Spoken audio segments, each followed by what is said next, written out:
Island communities, it's Maine life distilled.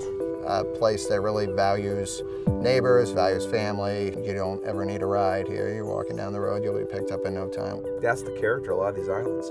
It's fragile, living out there, trying to do business, raise a family. When the bottom fell out of the price of the lobster market in 2008, that really asked people, what sort of risks do we need to be taking? We said really the risk is not doing anything. It's a lot riskier to wake up every day and say, boy, I know nothing about what happens on the sales side of my business. You can work for somebody else or you can work for yourself. To make that business work is essential. People might be looking for short-term working capital loans. They might be looking for funds for a longer-term expansion of their business. We wanted to create a fund that could respond on a business-by-business basis. The Island and Coastal Innovation Fund is a loan fund, an investment fund, and a fund that purchases and reallocates Groundfish access. It was created in response to going out to island communities over the last 2 years and asking what our highest priorities should be. And they came back with a definitive answer. The Island Institute needs to get more involved in economic development and creating jobs on the islands. Island Institute's been great in that they are linked to all these different communities. They understand the reality of what it means to live on an island and do business on an island. And if we're going to really put together functional businesses on an island, then capital is a necessity. There's just no way around it. On Idaho, we have about 45 year-round residents. We're not in a high traffic area, so we knew that when somebody walks through that door, we've got to capture them.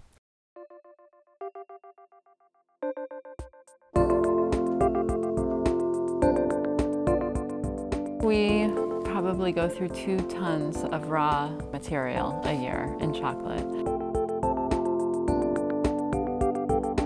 During Christmas, 30,000 truffles in December. Our numbers have doubled each year. This past year, we pretty much topped out at what we could have done in this space.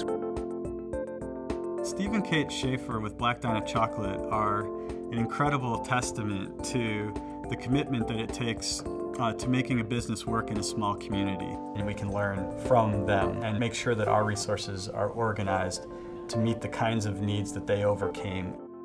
The thing that I'm most proud about is that it supports both of us, and also that it supports a whole other person as well. I mean, this is her only full-time job. 3 or 4 couples are often what it takes to change the direction of an island community towards sustainability or away from it. Every time you can create a job on an island, you have the ability to bring another young family to an island community, and these are the people that make island communities vibrant. Businesses on islands are important because that's how we survive out here. And for the islands themselves, in order to be vibrant, they need a diverse economic community.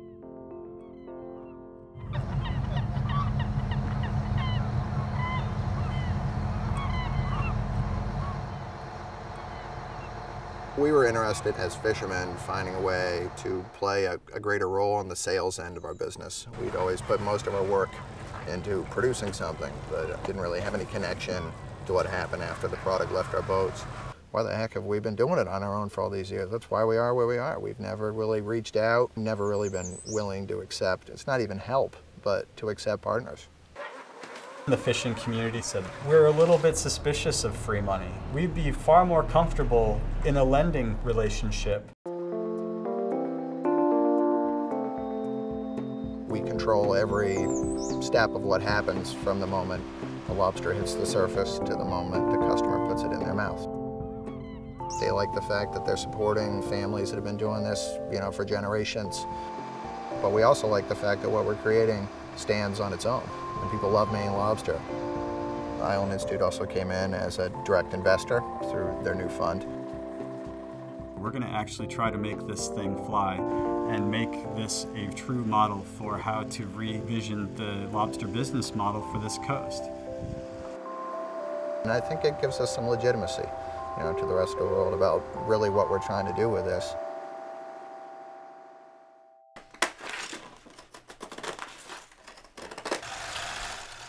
We produced a few thousand of our first commercially available wallets. We're taking waste flow and folding it back into the production process. We like to keep track of how much money stays directly in the state of Maine, supporting local productivity. He's not just interested in producing used sailcloth wallets. He actually has a vision for how this becomes a social venture that includes summer job training for folks on peaks. It includes contracting with sewing companies here in Maine.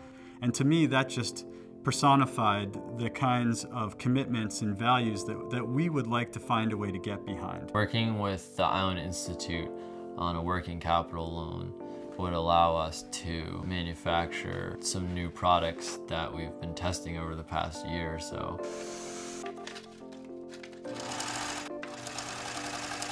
It's perfect for us because we're at the stage where we're still learning a lot of the business aspects. Hopefully it will allow us to grow into a company that can really support the island community. We'd like to do a lot of the production back on Peaks Island. He's going beyond the pure economic development mission and really striving for an expansive view of the social mission that a business can provide. It's just cool.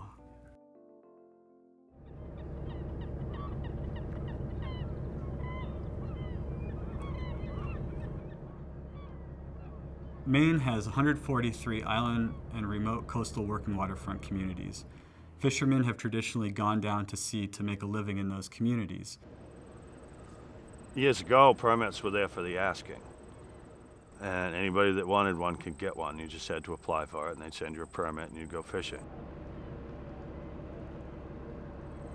You know, some people got less allocation if they caught less, historically, and some people, if they caught more, got a lot.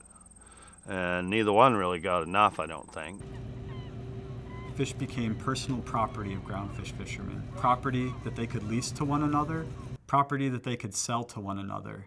It became a tradable commodity. And they're really expensive now, so anybody that wants to get into fishing would have to shell out several $100,000 just for a permit. Permits are actually worth a lot more than the boats are. We are at risk here of losing an industry that has been on this coast for hundreds of years, simply by virtue of a market coming into existence that could promote the consolidation out of Maine and into larger, more powerful fleets. That's always the bugaboo. Nobody wants consolidation. If we lose that access, we lose our historical right to fish off the coast of Maine. If these boats go out of business, those permits are going somewhere else, and probably not Maine, and they ain't coming back. You lose that, your state has lost access to a huge industry. So we need to keep it alive.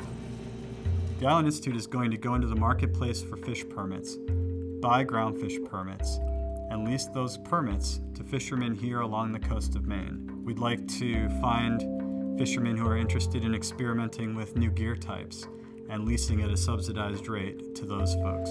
Subsidizing access to the fishery for new entrants, where we can provide them low-cost access to fish so that they can save money to buy their own way into the fishery into the future. And third, we want to see these fish landed in Maine so that we're supporting the shoreside infrastructure that you need to have a fishery here.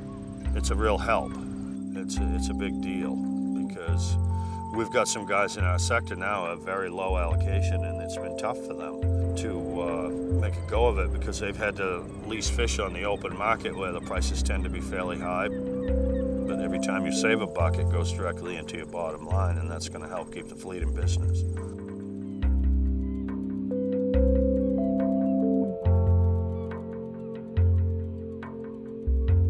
You see all those people in there working?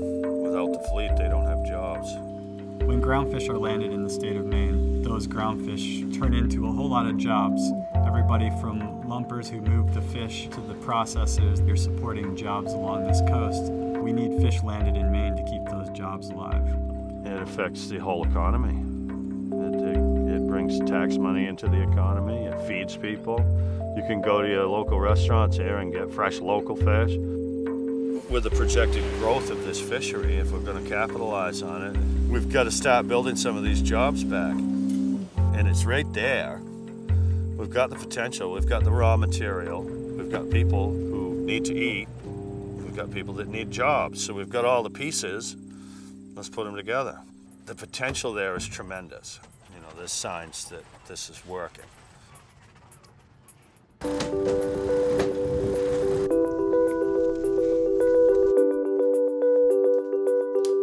We all love these lifestyles, but if we don't figure out a way to collaborate and to scale business, then you're going to see these lifestyles disappear. The Island and Coastal Innovation Fund has a goal of raising $2 million and putting that money to work on the islands of Maine. We currently have raised $1.3 million. There's an urgency to putting this money to work in good businesses on the islands. This fund is a legitimate way to take a look at island businesses and to give a hand when it's needed and deserved, too. On a business-to-business basis now, we're going to work together. We're going to actually try to make this thing fly and help people reach their full vision. And it's time. Absolutely. We're really doing this.